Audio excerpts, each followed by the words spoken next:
Okurjiro hari Dr. Enoch Kabarije mukuru w'abakrista ya Kanseji na jango n'abajaguze izoberi ahubwo kwijika abantu abakorire birungi na mnonga mu kutungura mwanyogo Nyakaguruka day nizoba na mnonga turi kwijiciramu abo abakozire umurimo murungi umuritwe kandi ubundi ruhanga kabatwara tukikaha tubashabira kandi tubijuka kugira ngo tugume n'imyoyo yabo tugume nayo kandi tugume nitumanyana omunje yabo rumhandi cy'ubureberezi bwa nkore Reverend Canon Edson Abasa we yashabitirizo kwa bibiri yabo ikabishitamba haruhanga kandi kiri kikuru munonga no kugira ngo ruhanga naye ndiwe nanye okukire sente zawe zoyine kandi nicyo natandukana cyo ruhanga naye ndiwe nanye okukire sente zo zirota ruhanga naye ndiwe nanye okukira nangwa rero mwahure wita ine cyonjo cyo kweshongora bitumwa muhura kuyayemerera Nyakaguruka yona yatetema bakuterero mu ngaro munonga ece cyonjo nikirungi kandi nikikuru konkarahanga nakwenda okukire cyo cyonjo cyakwiri omukoroho nubwo abagono bwo kurundana sente zo kugura muri sa emotoka Reverend Jole Tumushabe twasiga miliyoni zikorenga 5 zarundino namo challenges nyingi nko muri so kutagera motoka nikimanyisa ngo buri mukristayo tenda mushiko mbwiri buri mukristayo tenda mushike hoji ahabwo kubanko kumanya ngo turi omunsi endijo eyentu no jakshanga tamuze bigeni kakora buhereza burungi kahisarange kitinisa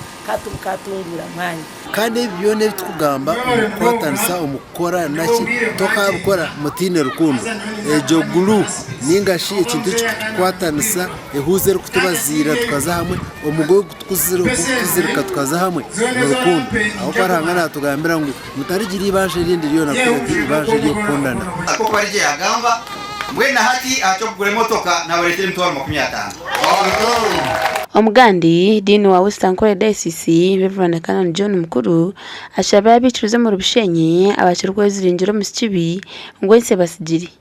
ebyona dine bugambira hamkorwa gusima kwa Elder Fred Ndiyamuzara akanisa yabujaga omuryabyimbi bushenyi Daudi owawe no mwirisizo nari sentama nangwa hamwe natugambira ati ubumwe nomwe eduwe kabeza okukwatenta ameze nabembandisize edumu nenyamiswa yensarize munonga kokabubya mu Daudi akabaruho amani garukirabona eduwe kabeza ezire kwatenta ama Daudi umusigazi muto ajizishana atetata tabura ugwasimire Elder Fred Ndiyamuzara ahabwo kwishika ruhange byamukoriri izoba ntitwatanisa na Fred no mukazi we Rose okusima rahanga nambwenu nimbeta ngo butosha kugira umutima wo kusima abakoba ankorire byo kutangaza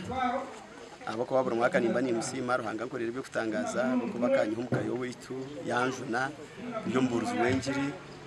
icyo nikinye simsa munonga ukora ni sima ruhanga kureba ngo kandi yagaruka yantorana wembatora no mureberezi bampo bwa church elder icyo nicyo ni simira mukama kandi nsima habwo kuba ikintu cyo kwatanisa n'ikintu cy'uringi munonga kandi niyo timu rukwe turi gukora tutyo abaherezo kwereza n'umuzizi abahika hamkorwa gusima basima Fred Ndiyamuzara abo kwishika ruhanga hamuhiri abo TV West Susan Chelsea na Abraham Muganza